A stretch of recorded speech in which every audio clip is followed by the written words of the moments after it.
बिस्मिल्लाहिर्रहमानिर्रहीम एंड अस्सलाम वालेकुम dear students, welcome to our next lecture. आज के लेक्चर में हम देखेंगे कि नेस्टेड क्वांटिफायर्स क्या होते हैं और उनको हम क्यों और कैसे यूज़ कर सकते हैं। थोड़ा सा हम बैकग्राउंड नॉलेज देख लेते हैं, बैकग्राउंड पे जो चीज़ें हम पढ़ चुके हैं।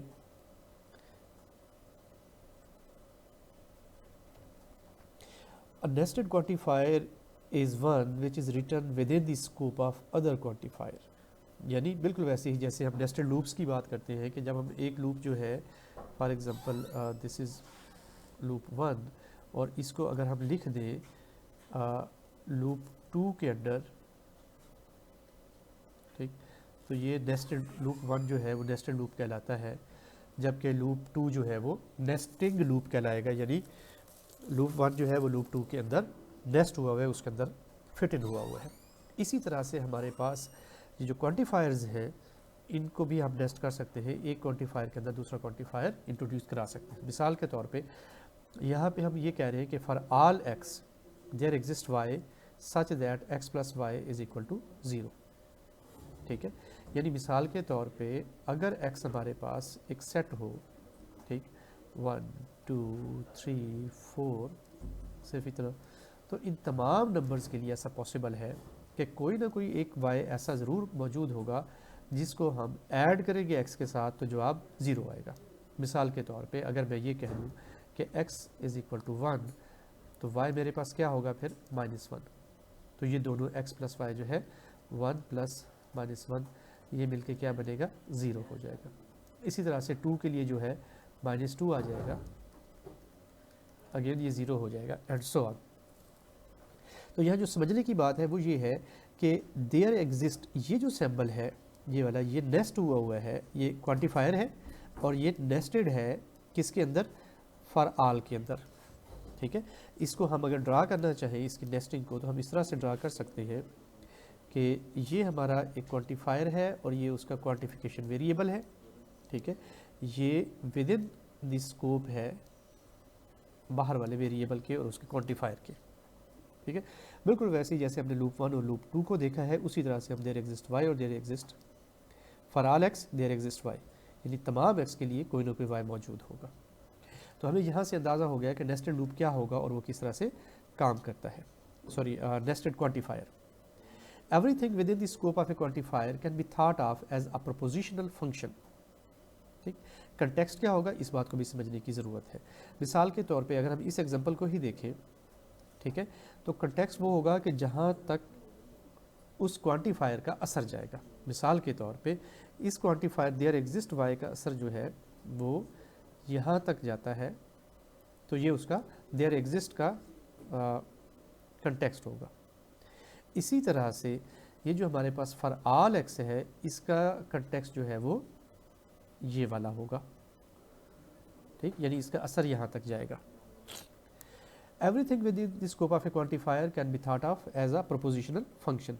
तो दूसरे लफ्ज़ों में फॉर ऑल एक्स के लिए ये सारी चीज़ एक प्रोपोजिशनल फंक्शन है और इसी तरह से for all there exist y के लिए ये सारी चीज़ प्रोपोजिशनल फंक्शन है।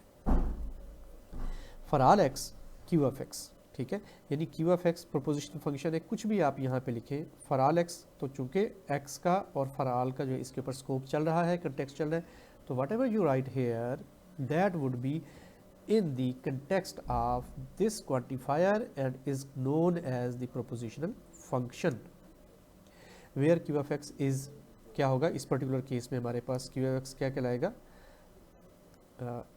that is, ठीक है, वही बात जो मैंने आपको समझाई कि q of x is there exist y pxy where pxy is x plus y। ठीक है, तो there exist y के लिए जो q of x होगा वो ये होगा। ठीक, बेसिकली q ऑफ y होगा ये, क्योंकि ये y के ऊपर क्वांटिफिकेशन आ रही है और ये सारी चीज़ जो है ये यहाँ से लेकर यहाँ तक this is q of x, q of x, क्योंकि x इसके ऊपर ऑपरेट कर रहे हैं। Nested quantifiers commonly occur in mathematics and computer science. तो आमतौर पे हम कंप्यूटर साइंस में इसको बहुत ज़्यादा यूज़ करते हैं और स्पेसिफिकली अगर हम आर्टिफिशियल इंटेलिजेंस की चीज़ें पढ़ना शुरू करें या काम करना शुरू करें तो हमें वहाँ पे ऐसे नेस्टेड क्वांटिफायर्स हमें नज़र आते हैं।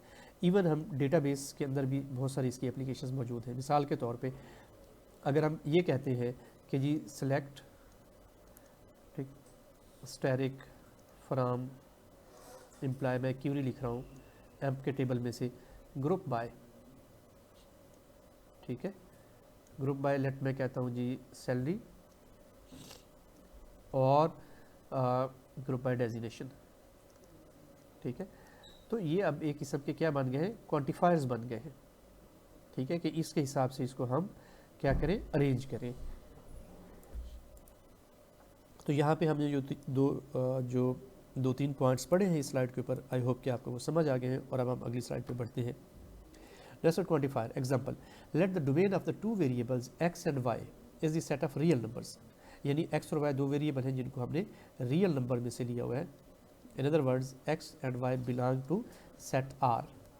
तो R में जितनी भी वैल्यूज़ हैं x और y उनमें से कोई भी वैल्यू ले सकते हैं। और यहाँ पे हम स्टेटमेंट लिख रहे हैं for all x for all y x plus y is equal to y plus x, ठीक है। इसको हम कम्यूटेटिव लॉ भी समटाइम कहते हैं, ठीक। अच्छा, अब यहाँ पे आप देखें कि फॉर ऑल y, इसके लिए जो क्यू ऑफ एक्स है वो ये है जो हमने पिछली स्लाइड पे देखा है, ठीक है। This is Q of x, sorry Q of y, क्योंकि ये जो क्वांटिफायर है ये y के ऊपर है तो इसलिए हम इसको क्या कहेंगे, क्यू ऑफ y। लेकिन फॉर ऑल x इसके लिए जो q होगा फंक्शन वो क्यू ऑफ x कहलाएगा और वो ये है, ठीक है। This is Q of x for all real numbers x and for all real numbers y x plus y is equal to y plus x. और ये रूल हम अपनी स्कूल क्लासेस से करते आ रहे हैं, कम्यूटेटिव लॉ हमें बहुत अच्छी तरह से पता है। अब हम प्रैक्टिस के लिए कुछ चीज़ें देखते हैं। Number 1, translate the following into English sentences. क्या करें, इन तीन चीज़ों को इंग्लिश सेंटेंसेस में कन्वर्ट करना है आप लोगों ने। मिसाल के तौर पे एक मैं आपको कन्वर्ट करके समझा देता हूँ, बाकी आपने खुद इसको देख के कन्वर्ट करने हैं। For all x there exist y such that x plus y is equal to 0, ठीक है। तो हम यहाँ पे इसको लिख सकते हैं for all x there is some y such that x plus y is equal to 0, the sum of two number would become 0। तो आपका काम ये है कि आप इन दोनों स्टेटमेंट्स को, इसका इंग्लिश सेंटेंसेस बनाएं और उसको लिखें और फिर देखें कि क्या आपके बनाए हुए इंग्लिश सेंटेंसेस वही मतलब कन्वे कर रहे हैं, वही मीनिंग कन्वे कर रहे हैं जो कि यहाँ पे इनके मीनिंग्स हैं। तो ये आपके लिए प्रैक्टिस के तौर पे छोड़े जाते हैं। Quantifiers and programming loops. A quantifier can be represented as loop in programming language in pseudocodes. मिसाल के तौर पे अगर हम ये कहें कि for all x, ठीक है, and print x, तो मैं इसको बिल्कुल एज ए लूप के तौर पे जो है वो रिप्रेजेंट कर सकता हूँ। मसलन मैं ये कह सकता हूँ while x, this I can write print x, ठीक है। और x के अंदर इसके ऊपर हम मज़ीद कंडीशन भी लगा सकते हैं, क्योंकि जब हम फॉर ऑल x की बात करेंगे तो x की हम डोमेन भी स्पेसिफाई करेंगे।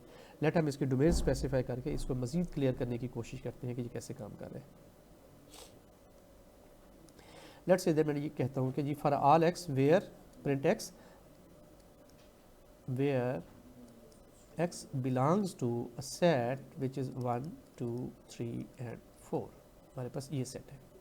तो अब हम इसका लूप लिखने की अगर हम कोशिश करें तो we can write like this, let x is equal to, मैं कह सकता हूँ इसको मैं एक अरे कंसीडर कर दूँ, ठीक है। लेट दिस इज n, तो x इज n 0 पहला एलिमेंट, वाइल x जब तक x एलिमेंट मौजूद रहेगा, ठीक है जी, प्रिंट करें इसको x को, और इसको मैं चलिए इसको हम यूँ कह देते हैं y is equal to x, i कर लें, ठीक है, i हम यहाँ पे ये कर देते हैं और ये आपके पास i बराबर है 0 कर लें, ठीक।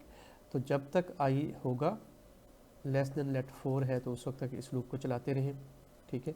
एंड i प्लस प्लस और यहाँ पे y प्रिंट करा दें, तो यूँ जो है आपके पास एक लूप कंस्ट्रक्ट हो जाएगा। दूसरे लफ्ज़ों में इसको हमने जब प्रोग्रामिंग लैंग्वेज के लूप में कन्वर्ट करना होगा तो थोड़ा सा कुछ प्री प्रोसेसिंग या कुछ एक्स्ट्रा काम हमें करना पड़ेगा ताकि हम प्रॉपर लूप डिफाइन कर सकें। समझने का पॉइंट ये है कि यहाँ पे हम जो क्वांटिफायर्स हैं उनको लूप्स में कन्वर्ट कर सकते हैं। For all is a loop, ठीक है। और अगर ये जो है देयर एग्जिस्ट एक्स या देयर एग्जिस्ट वाई, तो इसको हम इफ़ के ज़रिए से इम्प्लीमेंट कर सकते हैं। तो यूँ जो है इनका प्रोग्रामिंग लैंग्वेज के साथ एक बड़ा डायरेक्ट रिलेशन बनता है। Let for all x and for all y P F x y is true. अब पी एफ एक्स वाई कोई एक फंक्शन है जो कि इन दोनों वेरिएबल से मिलके बन रहा है, वो ट्रू है। हम ये कहते हैं कि एक्स और वाई कोई से दो वेरिएबल हैं और हम उनको डिफ़ाइन भी करेंगे कि एक्स और वाई की डोमेन क्या होगी। हम मिसाल के तौर पे कहते हैं they belong to a set R, ठीक। तो अगर ये आर से बिलोंग करते हैं तो फिर हम इसके ऊपर लूप लगा सकते हैं। We loop through the values of x and for each x we loop through the values of y, ठीक है। फॉर ऑल का मतलब loop through. If we find that p of x जो हमारा फंक्शन है is true for all values of x and for all values of y, we have determined that this is true, ठीक है। इस बात को फिर क्लियर से समझ लें। हमने यहाँ पे क्या कहा, इसको अगर मैं अंग्रेज़ी में लिख दूँ तो हमें ये ज़्यादा बेहतर समझ आ जाएगा, ठीक है। मैं इसको पहले इंग्लिश सेंटेंस में कन्वर्ट करता हूँ और फिर इसको लिखता हूँ। मैं ये कहता हूँ कि जी for all x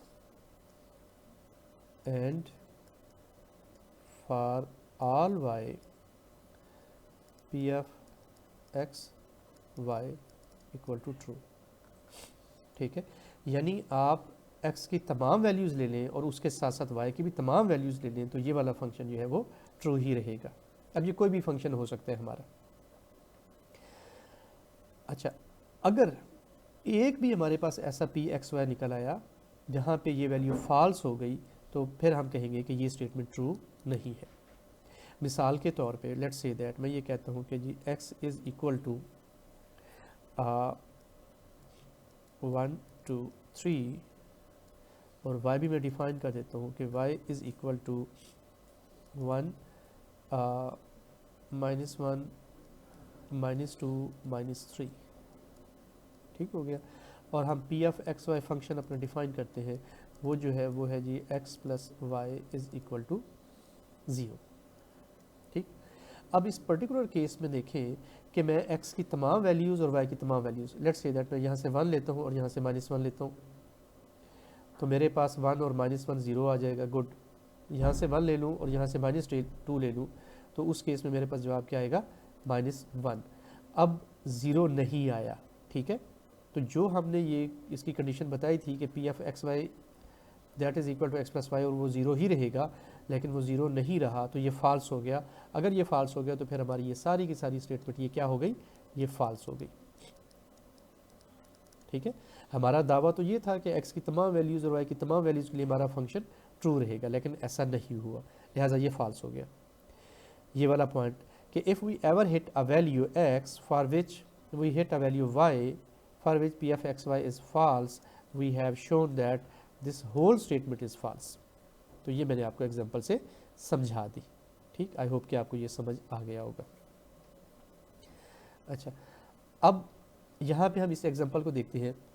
for each x in R for each y in R, तो ये भी एक लूप बन रहा है, ये भी लूप बन रहा है। वो हमारी मर्जी है कि हम अपनी प्रोग्रामिंग में इसको वाइल लूप लें, फार लूप लें, डू वाइल लें या कोई भी दूसरा वाइल, कोई भी लूप जो कि दूसरी लैंग्वेजेस के अंदर मौजूद है। If P x dot y is equal to true continue else break, ठीक है। कि कहीं पे भी एल्स कौन सा है, फॉल्स वाला पार्ट, कि कहीं पे भी फॉल्स आ जाए तो आप ब्रेक करके निकल जाए, वरना आप तमाम को टेस्ट करें। एक भी पॉइंट अगर इसमें गलत आ गया तो ये क्या हो जाएगा, फॉल्स हो जाएगा।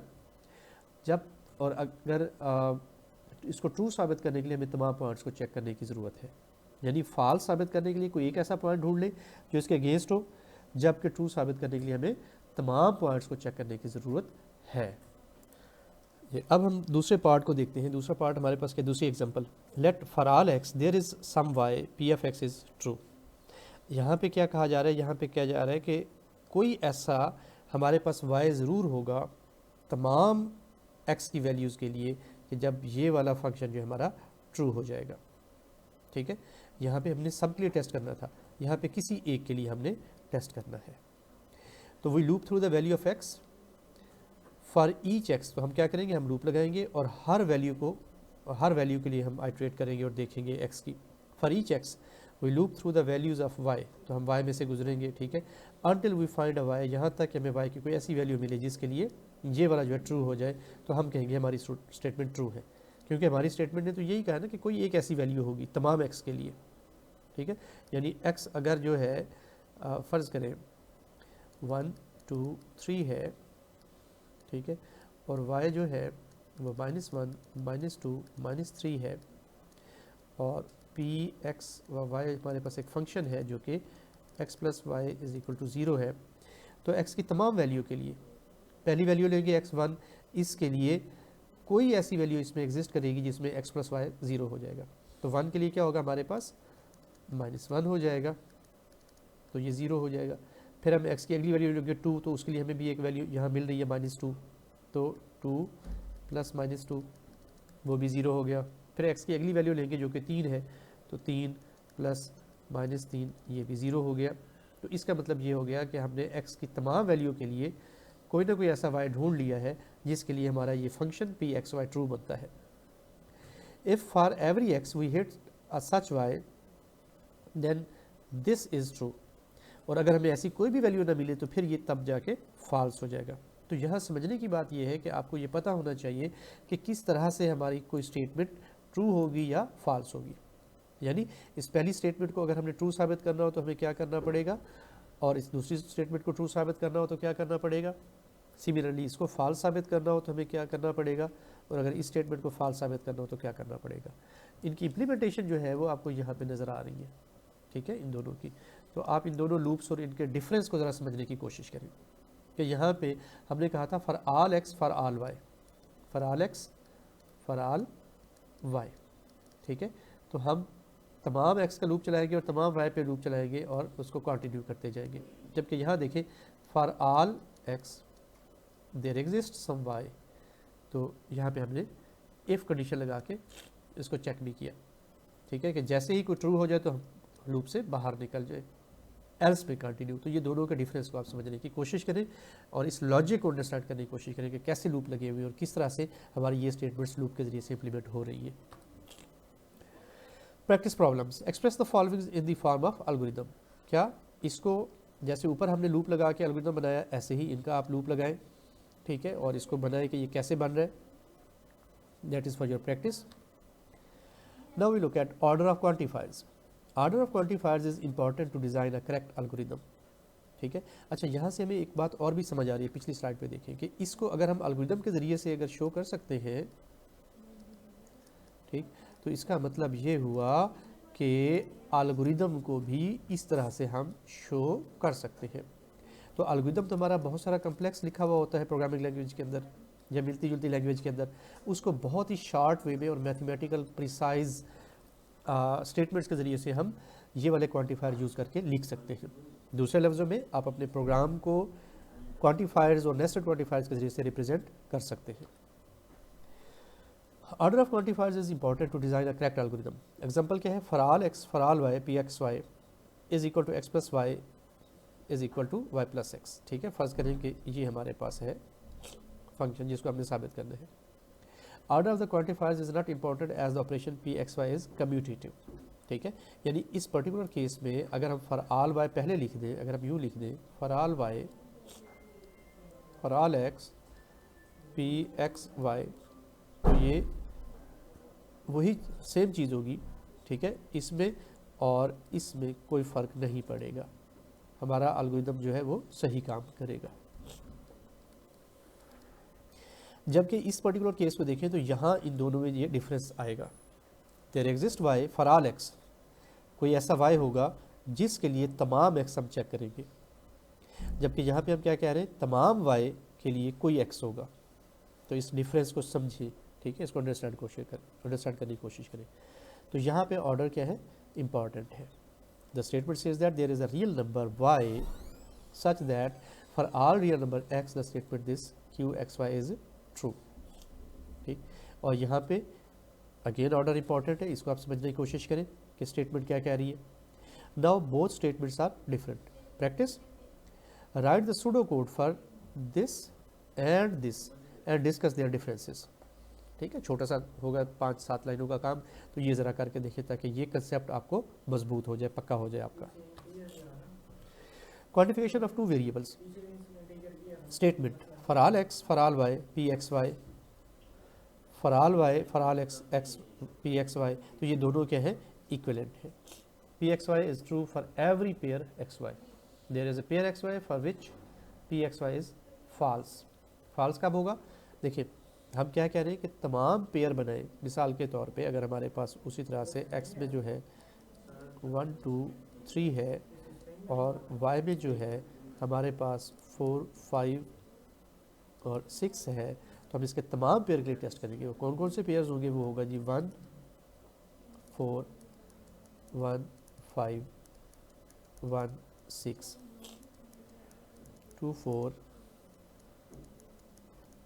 2 5 2 6 3 4 3 5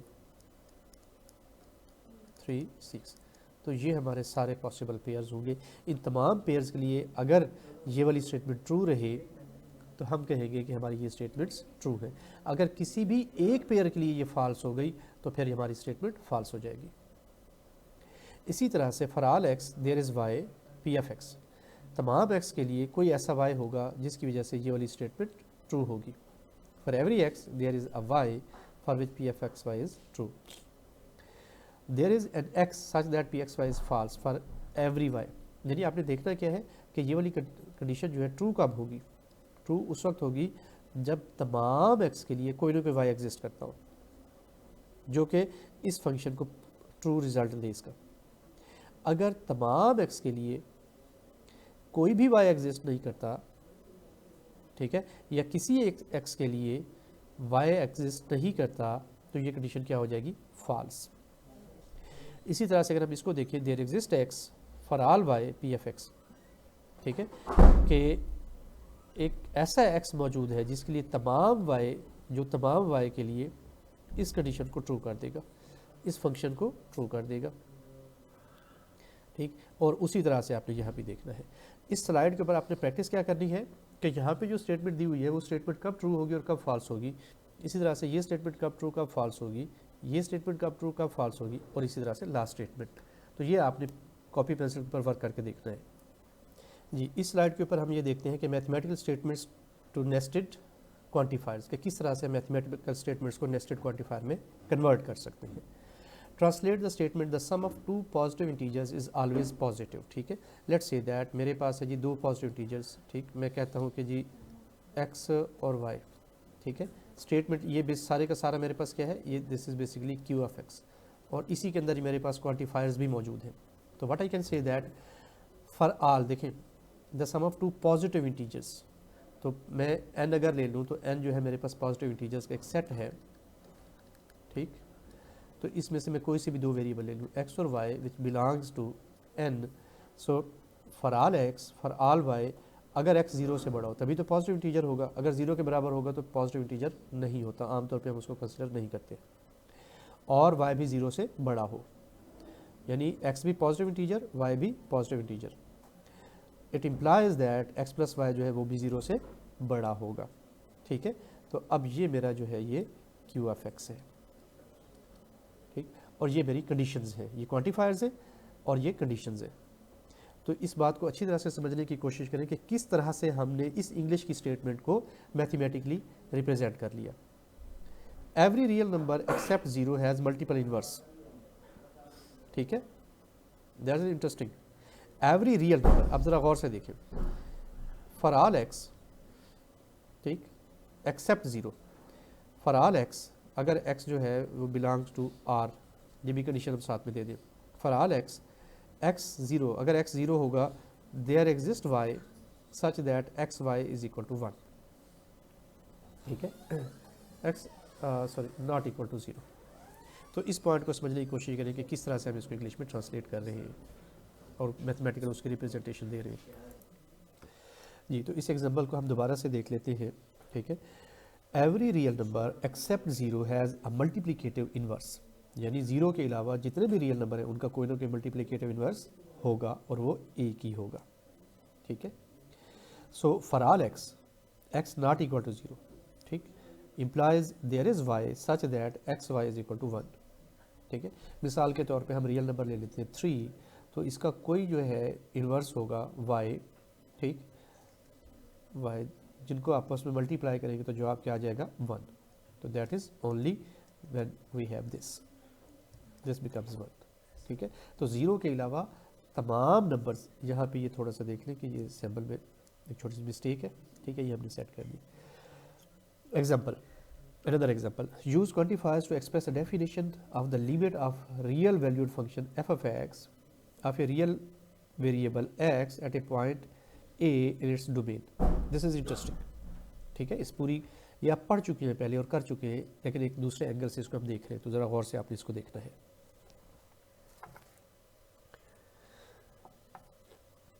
late use a quantifier to express the definition of a limit, limit की डेफिनेशन को हमने बताना है, ठीक।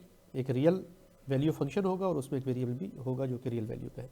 तो let we say that limit x approaches 0 a f of x it becomes equal to L.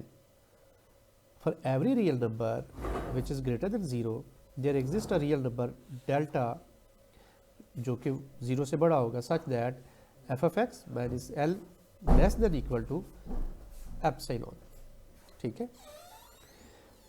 where whenever 0 less than x minus a and x minus a less than this, ठीक है। यानी यहाँ पे हम क्या कह रहे हैं कि जब भी, ठीक, हमारे पास x में से a निकाले तो वो एक पर्टिकुलर लिमिट से छोटा नंबर हो जाए, ठीक, उस केस में हमारी जो लिमिट होगी वो एक पर्टिकुलर नंबर l तक पहुँचती है।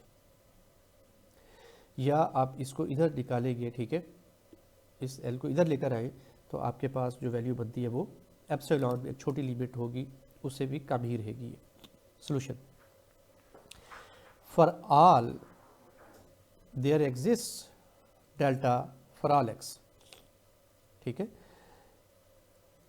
0 less than x minus a less than delta implies f of x minus l less than epsilon, ठीक, and can also be represented as for all x greater than 0 there exist delta which is greater than 0 for all x such that this expression holds. तो इस example को ज़रा आपने अच्छी तरह से जो है अंडरस्टैंड करने की कोशिश करनी है कि ये एग्जाम्पल किस तरह से एक्सप्रेस की गई है, किस तरह से इंग्लिश में लिखी हुई चीज़ को हमने मैथमेटिकली रिप्रेजेंट किया है।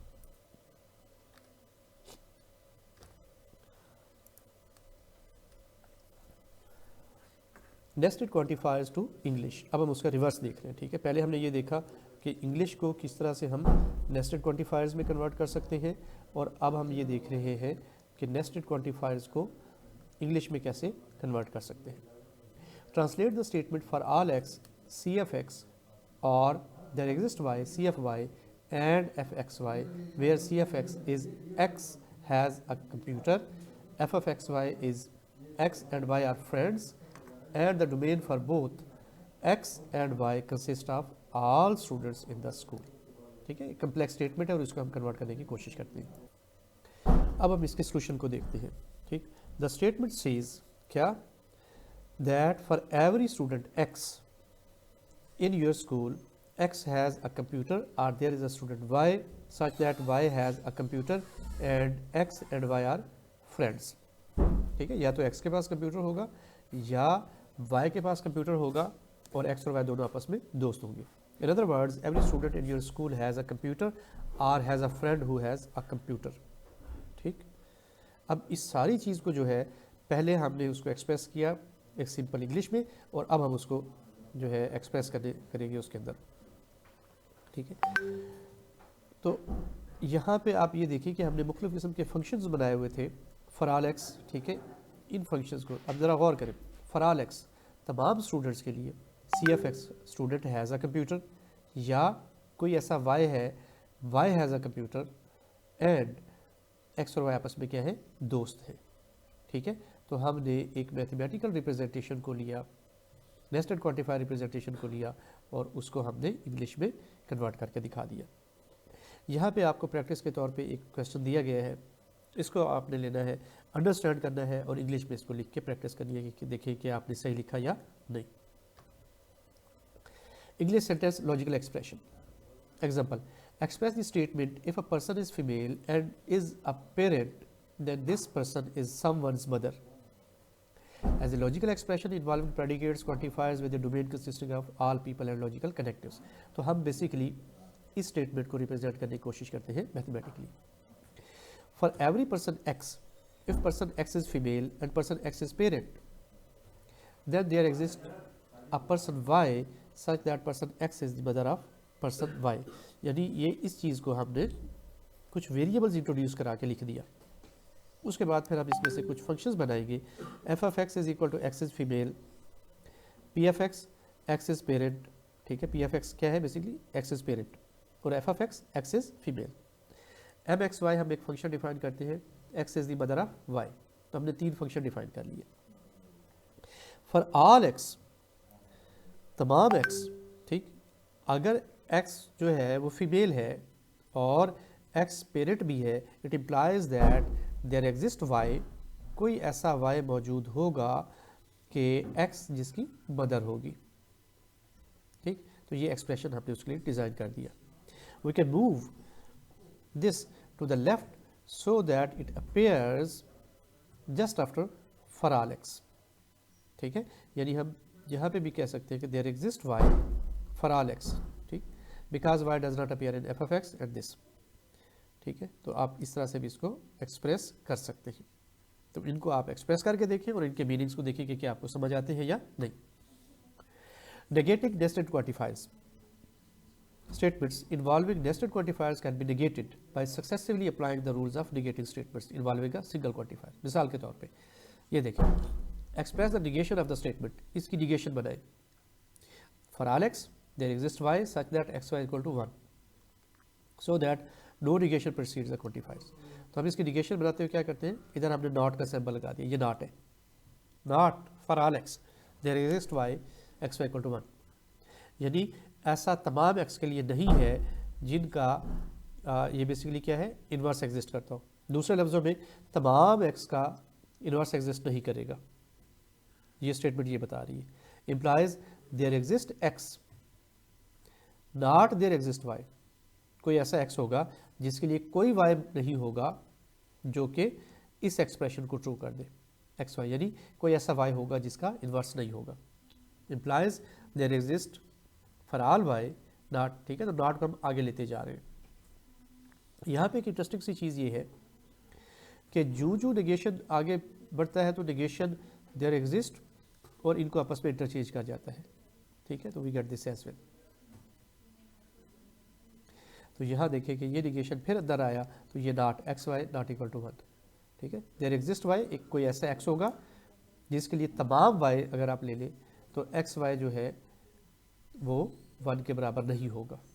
तो इस बात को ज़रा प्रैक्टिस करके देखें कि किस तरह से नेगेशन को हम जो है पूरे हमारा नेस्टेड जो एक्सप्रेशन है उसके अंदर हम उसको लेकर जाते हैं। That's all about for today. I hope कि आज का लेक्चर आपको समझ आ गया होगा। इंशाल्लाह see you next time in next lecture. Till then अल्लाह हाफिज़।